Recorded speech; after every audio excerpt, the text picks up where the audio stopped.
Hey guys, this is Justin Collier with Alchemy Marketing. Today on the podcast, I have Todd Hockenberry with Top Line Results. Todd is coming out with a new book called Inbound Organization with his co-author Dan Tyre of HubSpot. Today we talk a little bit about what inbound marketing is and how you can apply it to your own business or to your own marketing strategies.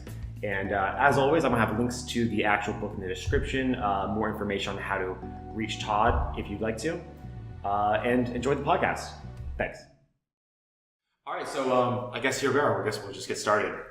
Thanks for watching. My name is Justin Collier. I'm here with Todd Hockenberry. Am I saying that right, Hockenberry? That's it. Absolutely perfect. And we're going to talk a little bit about marketing, specifically marketing today. We're going to talk a little bit about your book as well, too. But before we get started, how about you tell us a little bit about your background? I know a little bit about your background, but for the audience as well. Well, I come from up north where it's cold, not sunny and blue like it is here in Orlando. And long story short, I kind of grew up professionally. My degree's in chemistry, so I started out working in a lab at an automotive supplier in Cleveland, Ohio. And I kind of grew up working in factories and car plants all over the world. And pretty quickly, I realized I didn't want to be a chemist or a scientist. And I spent a lot of time doing sales support. And I said, I kind of like that whole sales thing. So I moved into the sales side, and I've been in the sales and marketing side of business ever since. And kind of fast forward about 10 years ago, my family and I decided we want to move south, and had the opportunity to come to Orlando and run a company. And unfortunately, it was right in the middle of the Great Recession, so it was probably the exact worst time professionally to move to Florida.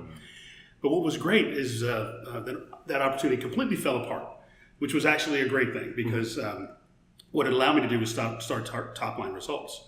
And what we did was, my wife and I run the company, and we focus on industrial manufacturing and B2B companies that are struggling with how to grow their business. And when we started, that's what everybody was struggling with. Nobody could grow. They couldn't get sales. Nobody was buying anything, so they were really struggling. And what we kind of hit on was that we had been doing inbound marketing and digital marketing before we even really knew what it was at the previous companies I worked with. So we started to apply these ideas to these other companies, and it was amazing. And it was 2009 when we really started with inbound marketing, and the companies just shot up. They started to get leads, and they started to grow, and they couldn't believe they were getting all these leads from their website. So we were kind of early on in that process. We got connected with HubSpot, and we were a partner there, as one of the earliest partners they had. I think we were about the 30th partner they had. Now they're like 4,000. What do you mean by partner here? HubSpot has a partner network of marketing agencies and digital agencies that essentially not really resell their product, but recommend it and go through certain training, and they can get certified. And then they become an official partner of HubSpot, and they get a commission on any leads or sales they bring them. Did you go through a series of training through HubSpot? Because I am aware they do a level of training to use our platform. Is this analogous to being, say, AdWords certified? Yeah, exactly. That's exactly what it is. Okay. That's expanded significantly since we started. It's a really good program if you want to kind of get steeped in the methodology and get into the tactics. What was interesting for us is we took those tactics and methodology and we applied them to businesses that had not really been doing that. So there was a little bit of a greenfield, kind of open space for us, and we were really able to grow our business and stay in the world we knew, which was kind of the industrial manufacturing world. Yeah. And how did you know that? Is that because of your chemistry background, or how did you fall into that specific niche? Well, the companies I worked for were all manufacturing companies. So I kind of worked in that space, and I was in sales and marketing. So I really got to know the customer and the buyer and understand how they thought and how they bought. So when we started to apply inbound and digital marketing to those companies, we knew the customer, right? So we knew the persona, we knew who they were, and we were able to help our clients really connect the dots and do really well in terms of driving leads and growing their business. So we've kind of been building off of that initial background. And we've continued that to today, and we still have a lot of our original clients. So we've got clients we've had for over 8 years of data doing digital marketing. So it's great because we can kind of understand and see what worked and what didn't work. And it gives us a level of history, I think, that's kind of unique. But that's who we are. We help companies kind of grow, and we're moving into more broad-based consulting around how businesses need to be organized and changed to adapt to digital and inbound ideas, and that's kind of where we're at now. Cool. I know I'm going to be asking questions about what type of industries make more sense for inbound versus not, or whether inbound makes sense for all types of industries. For more context, can you give me examples of these industrial manufacturing clients you've worked with, Sure. just for context? Well, to answer your broader question, I think the principles of inbound or digital marketing are applicable to virtually every business. I've really not seen any that don't have there's some applicability. And the reason is it's not so much about the business, it's that the way people buy and the way people consume information, the way people learn about things has changed so radically in the last 10 years. Think about you and how you buy things now using things like Amazon. You search on ratings and reviews and rankings. And think about how your kids are going to do that, right? How much more or farther down that road are they going to be? It's not going backwards, and it's virtually every business is going to be affected. So even if your business isn't one that maybe gets found by SEO, for example, like somebody just searching, doing a Google search, maybe you're not going to find your lawyer from a Google search. It's probably not a great way to do it. You're probably going to go with a referral. But I promise you what you're going to do as soon as you get that referral, what are you going to do? You're going to go on their website. You're going to check out their social media. You're going to look at their LinkedIn profile. So these things are all kind of connected, and that's why I think it has application to everyone. From our perspective, we've worked with clients on the low end. The smallest client we ever worked with was a solopreneur, one guy, and he had a consulting business, and he was really good at inbound marketing. It was a really niche tax accounting specialty, and he was able to generate business all over the country out of his little home office in Indiana because he created content, very niche, very focused content that people would find when they were searching to solve this one particular tax problem. So he became the guy, and he was early on, and he created content that people found. We've consulted with companies then all the way up to multi-billion-dollar international publicly traded companies, and kind of everything in between. The reality, most companies are somewhere in that small to medium range. They're 5 to 50 employees, 1 to 2 million to 50 million. That's kind of the range. I would say that for a vast majority of those companies, the cost per lead, the cost of marketing is far lower if you put your resources in digital and inbound versus, say, hiring a salesperson. And what I mean by that is a lot of times when we've heard this so many times over the years, if somebody says they want to grow, they just assume, well, I've got to go hire a salesperson to do it. And you probably don't. You don't have to. It's changing because you can now, I believe, generate a lot more interest and activity with a good digital inbound marketing strategy first before you hire the person to handle those inquiries. The actual leads are coming in, absolutely. So we see those companies in that middle being the ones that we see being successful more often than not are putting more and more of their money from marketing and sales into digital, online marketing. It could be paid ads, it could be sponsored stuff on LinkedIn, it could be sponsored on Facebook, it could be building email campaigns. Certainly good content on a blog or on a website still very valuable. But we're even seeing companies that are in that mid-range really become thought leaders and create online properties that are destination properties to learn about their kind of niche, narrow subject. And I believe that the more companies can do that, they can have a narrow focus and then go claim their space in the digital world. They're going to have a strategic advantage over anybody that doesn't. So I don't see any of this going backwards. I see it continuing to accelerate. It's really leading with value. I just realized, what we should probably do too. Let's go ahead and talk about what inbound marketing is. We kind of just get ahead of that.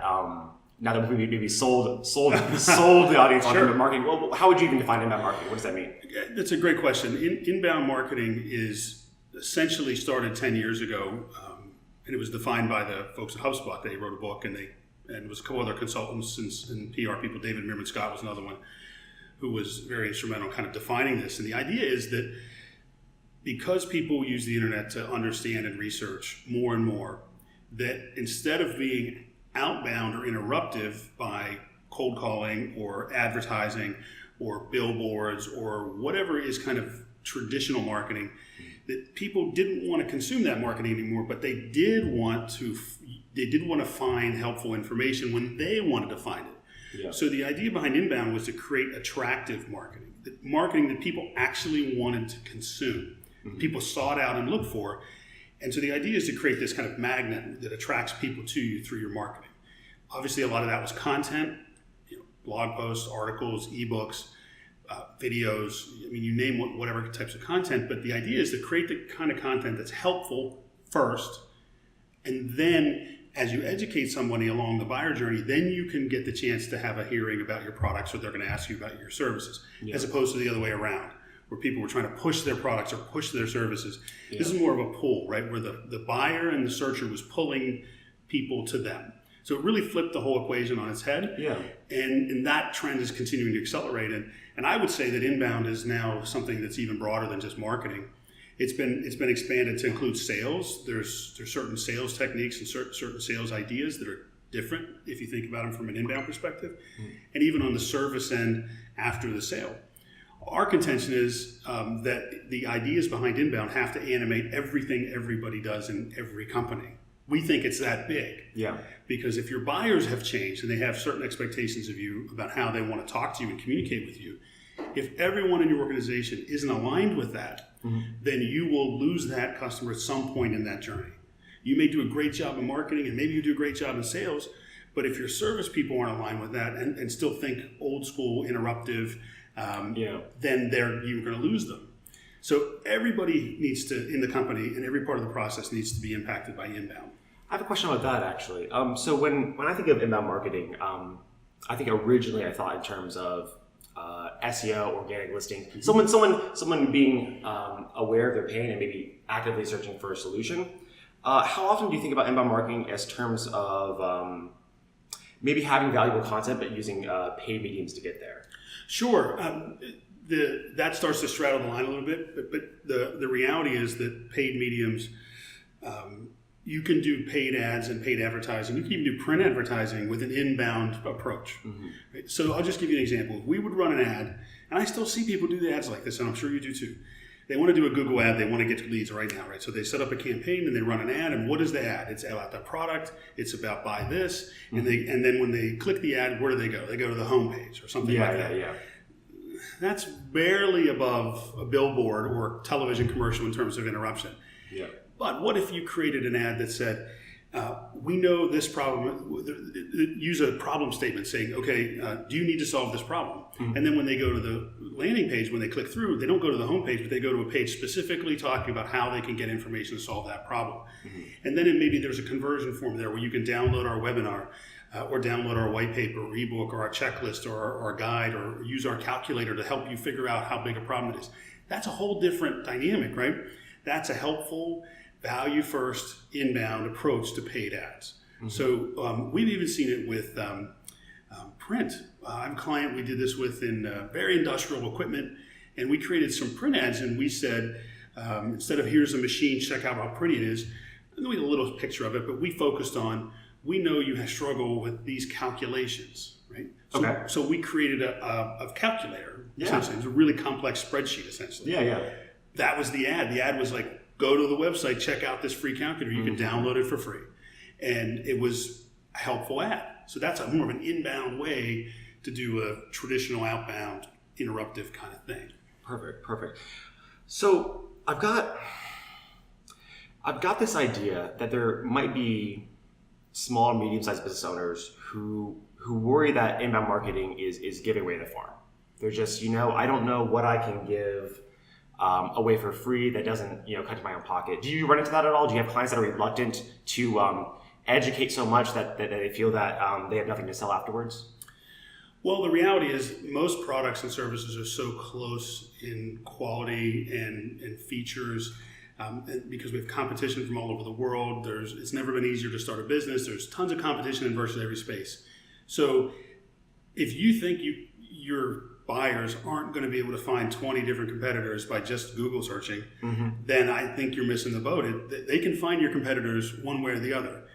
There's a principle called the reciprocation principle, and there was a book called, it was Robert Cialdini was his name. Persuasion. Yeah. The principle is the reciprocation principle, and the idea is that as human beings, we're kind of hardwired to want to reciprocate when somebody helps us. So when somebody does something nice for us, we want to reciprocate. If somebody gives us a gift, we want to give them a gift back. So inbound really taps into that kind of innate human desire to build relationships and connections through people that are helpful. So that's what we're doing here today, right? You have a blog and a website, and you want to talk to people, and you want to educate and help, and so do I. So we're kind of scratching each other's back. There's a good feeling there, and there's a good connection between people. And when you give away something of helpful value, then you build that trust. You're starting moving down the road of trust. And I heard somebody said something really interesting to me the other day about trust. Said it used to be you bought from people you liked. Yeah. Now you buy from people you trust. Mm-hmm. And I think that's really true because there's so much information and credibility is difficult to define sometimes, and knowing who to trust. But the people that share something that's helpful without necessarily asking for much in return, just your attention for that period of time and the opportunity to continue to talk to you, I think you build the beginnings and the foundations of good relationships with your buyers, as opposed to one that's adversarial, where you might be trying to put one by them or keep the information secret. And that just doesn't work anymore. The internet and digital marketing has created a world where we have to have radical transparency. Yeah. We can't hide under a rock anymore. I mean, I even tell our clients to talk about their pricing online. That one makes them lose their mind almost across the board. I imagine. And I said, look, I'm not talking about publishing your price list, but I'll give you a good example. I have a client in Los Angeles that makes lasers, and their lasers started around $50,000. Mm-hmm. And we just said that on the website. Lasers start at $50,000. And what we did was we eliminated and helped the people that didn't have that budget, or somebody that was working out of their garage and maybe wanted a laser. Yeah. We're actually helpful to them because we didn't waste their time. Mm-hmm. We also qualified the company, and the visitors who were coming to that site, they knew what to expect. So it set the expectation right, and it was more efficient and effective for everybody. Because at the end of the day, people are going to find out what your price is anyway. It's mm-hmm. going to be out there somewhere. True. So you might as well be transparent about it. So it's a natural fear, but again, I'm not talking about trade secrets, or I'm not talking about the things that make you that are proprietary or that are easily stolen. But again, if you're talking about how to do something, or how to fix a problem, or how to solve something, I mean, there's other people that know how to do those things too. So you better be the one being helpful. Absolutely, absolutely. I really do like what you're saying about trust. We've got this issue called the agency problem, where we're constantly taking information from outside sources and wondering if their incentives are congruent with our incentives. And inbound seems like a great way to give the information away without the face-to-face pressure of, hey, now that I've got your attention, how can I get you to simply purchase what I have to sell, whether it's the best thing for you or not? And I'm really behind inbound marketing. And do you think, again, back to SEO, what besides SEO do you think falls into inbound marketing? Well, I definitely think content across the buyer journey is a big part of inbound marketing. So content oftentimes, initially in inbound was tied to SEO to try to get ranking online. Mm-hmm. Yeah. But as the search engines get more natural in terms of being able to deliver the right context, you just need to create good, helpful content, and you'll get found. I do think social media and any kind of connections that your customers want or buyers want are part of that. It could be text. Yeah. It could be a chat bot. It could be chat on your website. These are really important things to think about, because inbound is about really opening up those relationships and getting those conversations started and being engaging. Mm-hmm. So anything that does that is around the idea of inbound. And I think it's even part of sales. Like you said, nobody wants to deal with a pushy salesperson that's just trying to push the product on you. You want to deal with somebody who's a trusted advisor, more consultative, that's more interested in helping me understand the problem and how to change it than they are trying to push the product on me. Mm-hmm. So those kind of mindsets, I think, are a big part of inbound as well.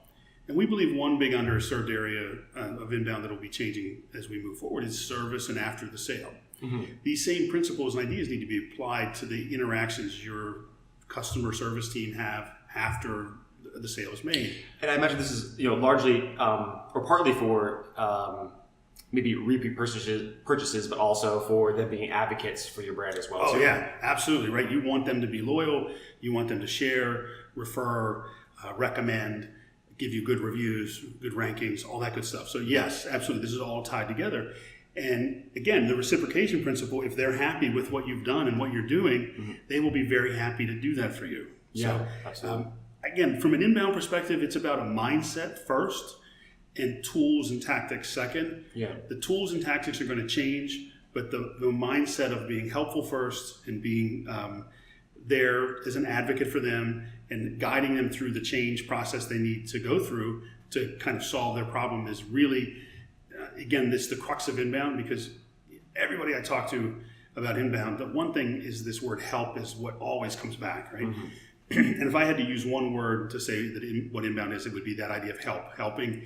And that's your mindset all the way through all your interactions and everything you do, including your marketing. So that to me is inbound. Well, what would be an example? You mentioned even tactics. What would be a tactic or strategy that you've used with a client you already have that is an example of nurturing a relationship with the customer after they've already purchased? Do you have a good one? I do. I just went through a long process yesterday with a client on this one, as a matter of fact. This client sells equipment. This equipment lasts for 10, 15 years in the field. It's mission critical for their customers. So what we did is we mapped out the process of what the key things that were happening along those, say, 10-year processes.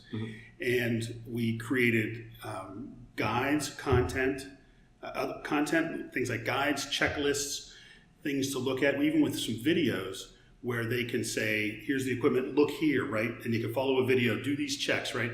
And the idea was that if they're using this equipment once a year, they should be checking these things to make sure it runs at optimal conditions. Is this equivalent to, like, say, you get your oil changed and then Pep Boys or whatever sends you a reminder, hey, it's been X amount of miles. Yeah. This is the time when you should look into it again.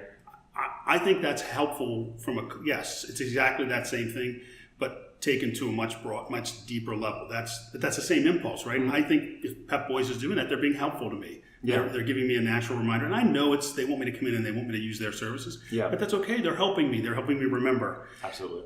That's helpful. That's valuable. So, I think that kind of an impulse is an inbound way to handle an existing customer. The other piece of that is that we're seeing there's a separation between service and what we're calling success or customer success. Service tends to be a reaction where you need help and you pick up the customer calls and you answer the phone, or you send an email, or you send somebody on a plane to go fix it. Okay. It reacts to something that went wrong. Yeah. Whereas success is something that's proactive, that's defining the process and making sure that customer is successful and making sure they're reaching their goals and they're getting the value from the product that was promised to them in the marketing and sales stages. I see. So I think it's splitting, and we see this with software companies. Really understand this, that have software as a service, that have a renewal, a monthly kind of fee. Right? They don't want churn. They don't want to lose customers, so they pay attention to that customer and watching the health of that relationship. And I think that thinking really has to apply to everybody. And the statistic is something like 5 to 25 times more investment to get a new customer than it is to keep an old one. So the best investment most companies can make is apply inbound principles to their customers in that process, keep them happy, build loyalty, build those relationships, and get referrals and references and rankings and all the good stuff you're looking for. Yeah, beautiful. Earlier you mentioned coming up with the valuable content that attracts these potential customers in the first place. How does one even go about coming up with that content to begin with? Brainstorming sessions, research, what tools do you use? How do you even go about conceptualizing this? I love that question. I tell my clients all the time, they ask me this question, and I say, you create content all day long, and you just don't know it. And they look at me like I'm from another planet, like, what are you talking about? And I say, do you answer your customers' questions when they call and ask them? Do you respond to their emails with their questions? And the answer is always yes. Do your salespeople answer questions and help manage the change process every time they interact with a prospect? Yes, of course. Does your service team answer questions, fix problems, and document what they did? All of that is content. Bottom line is good content comes from not you, but it comes from your buyer. Your buyer will tell you what good content is. And by that, I mean, if they ask you a question and you answer it, you now have good content. So I'm going to give a shout out to my buddy Marcus Sheridan, who wrote a book called They Ask You Answer. Mm-hmm. It's a great book about content and creating it. But that's the key to great content. It's from their perspective. If you try to force it on them and try to get them to think the way you want to think, now it's just marketing. But if you understand them and you've done your research on the persona and who you deal with and who your ideal buyer is, then you can create content from their perspective. And there's nothing more helpful than answering somebody's questions. So to me, it's a mindset change first. Recognize that you're creating this content and then just get it out, get it down on paper, document it, shoot videos, whatever you got to do, answer those questions, and you'll be well on your way to having a really good content plan. I think a really good example of this that I've seen you work on in the past is with Bell Performance. Yeah. And so I've been just so impressed by the breadth of content that you guys have come up with. And it's very clear that what you guys are doing is taking very real questions that these customers are having and answering them before they even have to ask them. Mm-hmm. And so you must have, would you say hundreds of pages of contents or maybe just dozens of pages of content?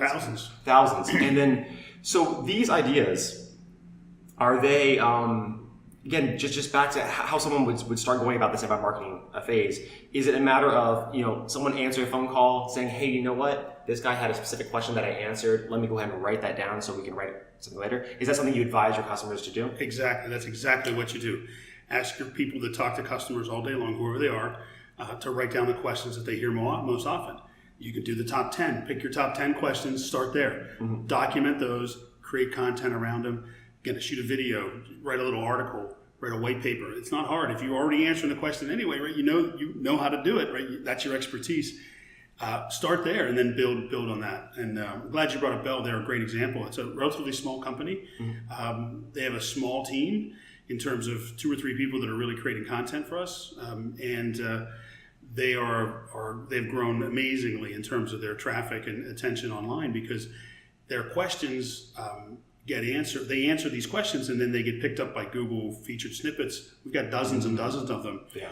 So that when you search this question, you don't even have to click a link to get the answer, and it's from Bell. So it's been an impressive kind of result for them in terms of this mindset. But that's the first thing that changed for Bell. Their mindset became, we're going to educate first. We're going to help people first. And then they created the helpful content. It really has to go in that order. Yeah, totally. And for context, just for anybody listening, Bell Performance, they do a number of things, but specifically fuel additives. For how would you describe it? Really, for any engine, right? Their tagline is "We fix fuel," and there's lots of issues with fuel, and their products mitigate any of the potential issues with fuel, whether it's in a vehicle or stored in a tank. And there's lots of problems and lots of issues, and they're very technical. Some of them are very detailed technical answers, and that's okay, but that's because that's what people are looking for. I really like how some of the articles are phrased. Let me give you an example, and then maybe I can explain what I mean by this. One of my favorite articles is, why is black smoke coming out of my truck? It's how someone would ask the question. They don't understand enough about what's happening to ask it in a more technical way.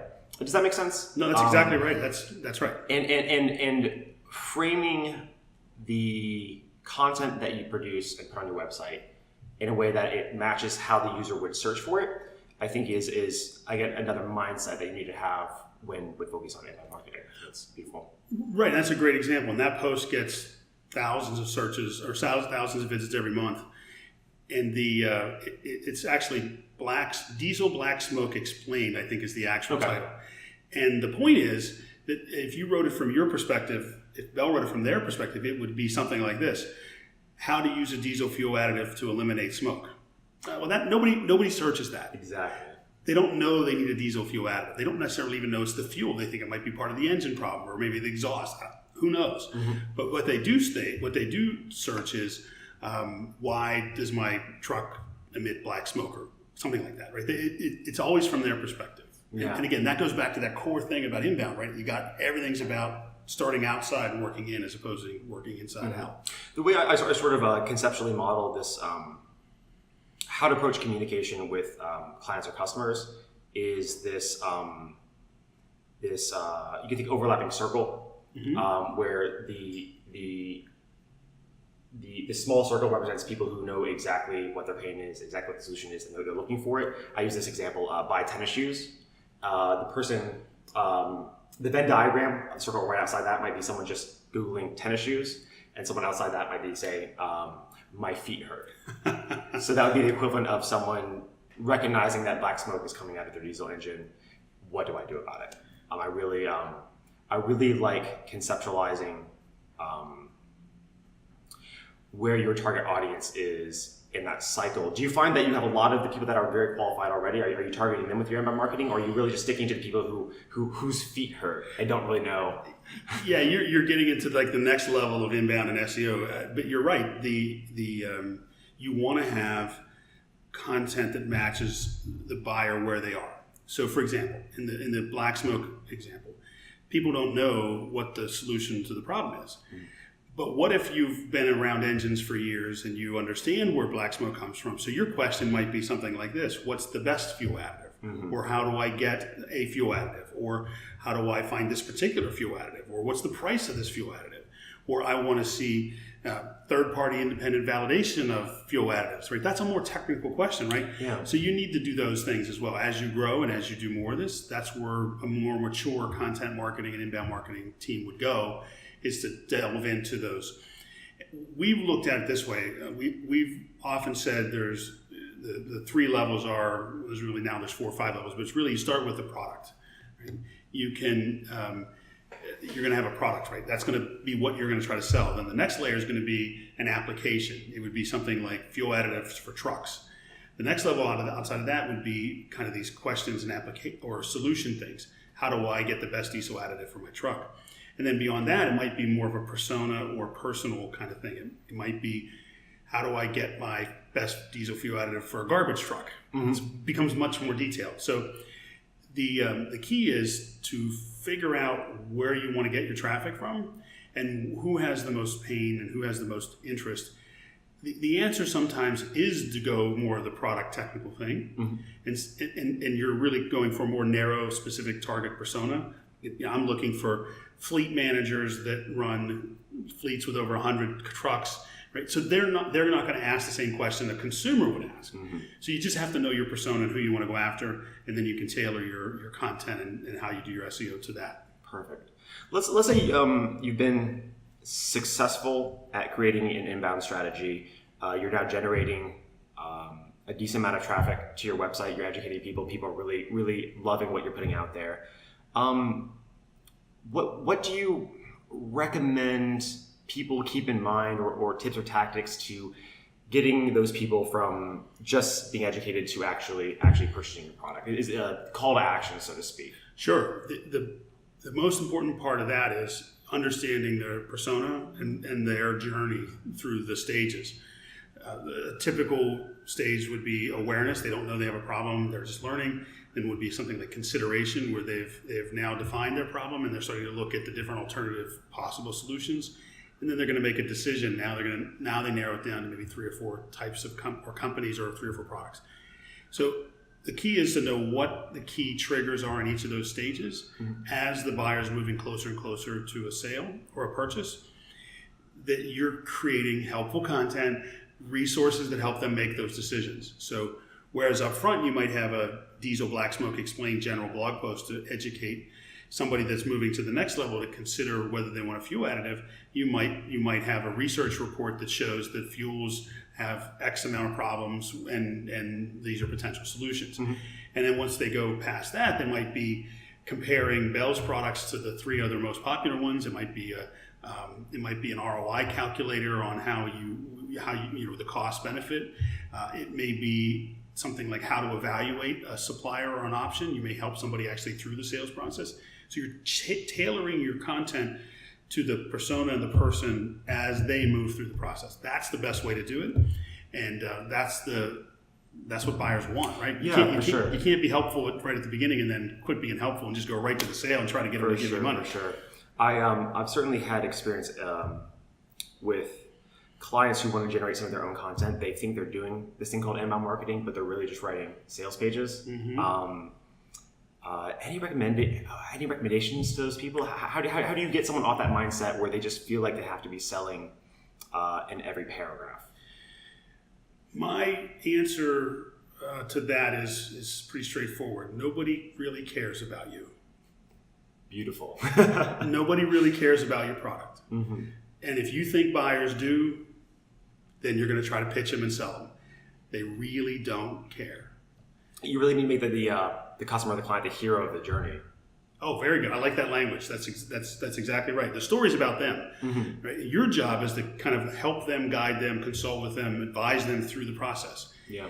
They are the front and center. That's what's great about inbound. That's what we've been talking about. They're at the center of this process. They're in control because they can go find an alternative to you in a heartbeat. Yeah. So it has to stay from their perspective. So if I'm reading content and I'm reading materials and it's about the product or it's about the company, again, it's not interesting. Yeah, totally. Let me use the example of the black smoke again to transition to maybe another example or story you could give. In the example of that particular educational resource, it talks about, if I remember correctly, a few different things you can do. Let's say there's 3 different things you can do to remedy this pain point.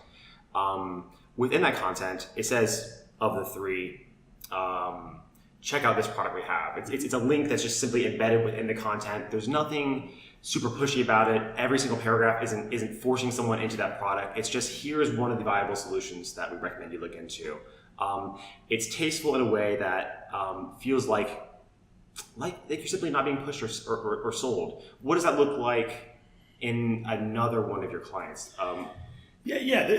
Bell has an e-commerce store, so people can buy it on their store. So it's a relatively low cost purchase.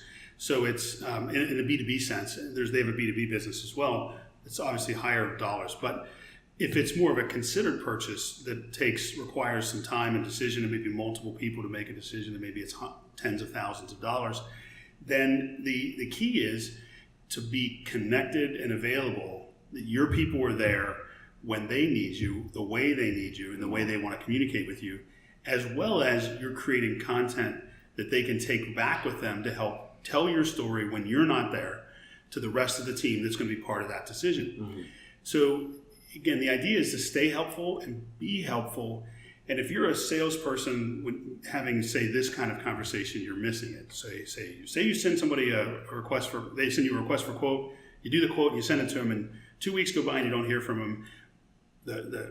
What we hear people do, I can't believe people still do this, but they do it. They call them and say, hey, I sent you the purchase order, or I sent you the quote, what's going on? When are you going to make a decision? And that's not helpful. Yeah. So you need to stay helpful through the process. It could be, maybe you would create some content that would help people after they have a proposal sort through the options. They may be looking at three different options. How surprised would your customer be is a week after you sent your proposal, you sent them another document that said, our history with successful customers is that in the proposal review process, they consider these 10 factors. And the companies that consider these 10 factors and answer these 10 questions are the ones that are the most successful on the other end. That would be shocking and surprising to, I think, most of you. So that's what you're looking for. You want to keep being helpful through that process and sharing interesting, helpful things and not just being selfish and waiting for them to call you and tell you, here's my money. Totally. I really, really do love this mindset. I do love how it's putting value first. I love that it's as selfless as marketing can be, and I like where it's going. You know, I think we all remember 5, 6, 7 years ago when marketing in search engines was a lot of manipulation. It was how can I game the system? Mm-hmm. How can I game the algorithm? I think everybody is happier, marketers included, that we can take this more organic, more human to human, more personal approach to it, and I'm really happy to see that you're leading the way, you're educating people on this new strategy. The book you have coming out is called Inbound Organization, and you're writing it with Dan Tyre? Yes. Can you tell me about Dan Tyre? Yeah, Dan's a senior VP at HubSpot, and he's been there, I think he was their 6th employee, so he was part of their early on team. And how long have they been around, HubSpot? I think 11, 12 years, yeah, 2005, 6, somewhere around there. And he's been kind of at the beginning. It was at the beginning of this kind of revolution. And Dan and I have known each other for years. He was involved with the partner program, and that's how I got to know Dan. And we just worked on projects over the years. And About a year and a half ago, we were speaking at an event in California, and we met before and we had breakfast, and we were just talking about our businesses, what we're doing. And he asked me where I wanted to go and what I wanted to do. And I said, I really want to do more consulting and deal with more high-level issues in companies, because what I see is all the things we're talking about on this recording is that these changes in marketing really need to be implemented throughout the entire business. And everybody in the company needs to understand this, and everybody needs to understand their role in adapting to this change in buyer behavior. And he got all excited.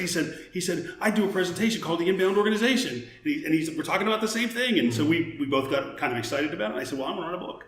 And he decided that he wanted to do it too. So we co-authored this book, and we went on this kind of journey we interviewed probably 50 to 75, maybe more like 75 people and thought leaders. And the book's full of stories and there's multiple chapters that are only about kind of case studies and companies. So it's not an academic text in the sense that we're trying to just give you a series of things to do. It's practical. These are what real people are doing, and here's the beliefs and how they impact your business. We certainly learn through stories. Yeah. Right. From what I understand from the book, is it four main principles that one takes away from the book, or I don't know how to ask this even. Are there some macro concepts from the book that you'd like to share? How about that? Yes, I've touched on some of them. The idea that you need to be helpful first is a core one. The idea of creating customer value first, solve for the customer before you try to extract value. Mm-hmm. The idea that you have to have a narrow focus on a persona and not try to be everything to everybody. Mm-hmm. And then the idea that all the relationships you have as a business, whether they're your customers and prospects or even your employees or your partners, all are on some type of a journey. And your job is to understand how your business impacts that journey and then respond and help appropriately across that journey. So the idea of thinking about your employee journey and you're thinking about how your partners are going through their journey, and then basically interacting with them based on that understanding. Those are really the core points of the book. The core outcome is we want people to understand how important this is, and that how they have to change their mindset so that everyone in the organization is aligned around these ideas. It impacts your strategy, it impacts things like your culture, your mission, certainly impacts what you do every day because your customers and buyers demand it. So that's the imperative, and that's really what the book's about. Beautiful, beautiful. Let me see here. Here's maybe a more abstract one, and feel free to take this one however you'd like. How do you measure success in something like this? Well, I think ultimately you measure success in how successful your customers are. Mm-hmm. It's not just having customers, because we've all been around where you've bought something and then you weren't happy and it didn't work, or you didn't get the value you wanted and you moved on, right? That's not really success. You measure it by having loyal customers that are growing over time, and that's measured by how well they refer you or recommend you. That is the ultimate measure. Mm-hmm. Along the way, you're going to measure the things that we kind of typically think about. Are we generating traffic? Are people paying attention to us? Mm-hmm. Are we being attractive? Are people converting, which means they're reaching out to us? Are people moving through the journey? All those things are measurable. You can measure percentages from one stage to another. You can measure the total. But it all needs to be measured, because all these things are either being effective or they're not. And you certainly need to measure everything to make them more effective, to get better at it. Mm-hmm. But again, I think ultimately a good inbound organization is going to measure themselves based on the success of their customers, and everyone in that organization is going to know their role in contributing to that success. Not necessarily to profit or not necessarily to sales, to the customer success. Mm-hmm. The end result will be margin and sales, and there's certainly business practices you have to follow to be successful. I'm certainly not advocating that you be unwise and go out and spend so much money on your customers and give away everything that you go out of business. I'm not advocating that for sure. You still have to follow best practice business ideas. But the idea is if your focus of success is them, there's a better chance that you'll be successful. I like that. Can you walk me through some of just the tools you use on just a day-to-day basis? Google Analytics, HubSpot. Sure. Sure. I'm just curious. I'm curious. Like, what What does Todd use to about it? Yeah, I'm a digital on the tools adoption curve. I'm probably in the middle of the pack. I tend to wait on tools to see how they flesh out and see if people that I trust use them. So I'm not an early adopter on most technologies. We certainly use HubSpot a lot. Some of our clients use WordPress and things like Marketo. We use certainly Google Analytics, Webmaster Tools, Google Search Console, those kind of basic tools. We've used tools like SEMrush. On things like project management, Teamworks is our favorite. That's our go-to tool we use there.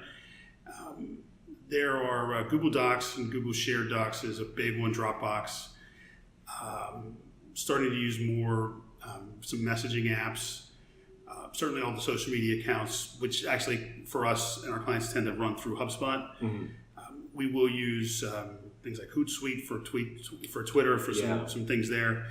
But again, from our perspective, we try to keep our tools to a minimum. No, I understand and appreciate that. I'm sort of in the same boat. I'm not rushing to be the first to test out any new startup who's trying to organize information differently. Hootsuite would be an example of a platform that helps you manage multiple channels. HubSpot to me also feels that way. I don't actually personally use HubSpot a lot, so maybe this is an opportunity for you to even advocate for what they can do. What does HubSpot help you manage?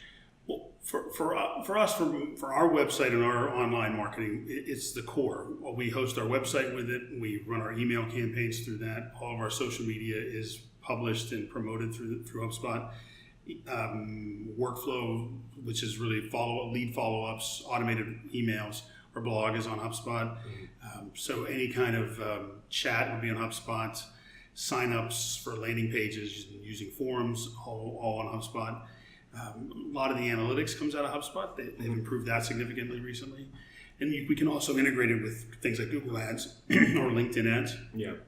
So it's a pretty all-in-one tool. And for most small to medium-sized businesses that are a certain size, it's a good tool because HubSpot keeps you from having to be expert at all these other pieces. Yeah. You can just focus on what you do best, and their tools are very good at guiding you and getting you to use best practices for things like SEO and setting up web pages and blogs and things like that. So HubSpot now has CRM. They had that for the last few years, so we're using it. A lot of our clients are adopting that because now you integrate all the marketing data you have with your sales data. It gives you a unified kind of centralized view of the customer, which is a big deal. So having all that data in one place about your customers and contacts is important. That's a big, huge benefit of HubSpot, and they continue to add lots of functionality to it. So we lean heavily on HubSpot for our clients and for our own business. Yeah. For those listening who may already feel like they have a good setup, maybe they're already on, say, WordPress or Joomla or some other platform, how easy is it to just integrate HubSpot, or do they have to reinvent the wheel? Well, it's work, but it's not reinventing the wheel for sure. It's a considered question. It's not an easy one to just do, but it is. There's advantages in centralizing all of those tools in one place because there's a lot of integration, and again, you get a very deep, full picture of what your prospects and customers are doing with that integration. So that's the value: is you get this platform that you can manage your customer and contact relationships with. That to me is the ultimate benefit of something like HubSpot. Is to have it all in one place so that you can focus on what you do best, which is either create great content or take care of customers. Beautiful. Let me see if I have any other questions for you. I'm sure I could just go all day on this. Let me go ahead and even get some information for the listeners. For anybody who would like to learn more about you or even contact you, do you want to give away your social media information? You're on Twitter, or are you Sure. The easiest way to get a hold of me right now is go to the website Inbound Organization. That's the word Inbound, INBOUND, organization, no spaces.com. Mm-hmm. All my contact information is there. All the information about the book is there. The book comes out April 24th. It'll be coming out on through Wiley. It'll be at Barnes & Nobles everywhere. And you can buy it wherever books are sold. So we love pre-orders, and check it out. Yeah, what I'll do is I'll have links to your social media, links to pre-order the book in the show description, so anybody can reach out to it. Any final words for our listeners? Any recommendations? Anything you want to just let anyone else know? Well, I think the one thing I would say is that if you focus on the idea of helping, right? It may sound simplistic. It may sound simple. It may sound too easy. But it's actually really hard. It's really hard to get out of your own head and put yourself in the other person's shoes, regardless of the relationship. But the reality is that's what your buyers are going to demand. And it's not even just your buyers. I mean, your employees are going to demand that. People that are looking for jobs today are looking differently and looking for different things than they did yesterday. So the idea of this help, I think, is critical. And then the idea that this is a mindset shift. You really have to kind of think about what you're doing and why you're doing it and who you're doing it for. And if you can do that, then I think you're going to have a lot more chance of success. And that's my goal. My goal of writing the book and doing what we do has always been to help people and help them get better and grow their businesses and have better businesses. So that's our purpose and that's our goal. And I would just ask your listeners to kind of take a step back and think about how they think and consider some of these ideas and see if maybe there's some opportunities to improve. I love it. Todd, thank you so much for coming in. My pleasure. Thank you for having me. I appreciate it so much. All right, guys, that's the end of the episode. Thank you so much for watching. If you have any feedback at all, please feel encouraged to leave it down in the comment section below. I do read it, and I do want to know the ways in which we can improve the show for you. If you liked it and you know somebody else who would find value in watching the show, please do share it with them. Hit the like button, hit the subscribe button, support us in any way you feel. Otherwise, we'll see you next episode. Thanks for watching.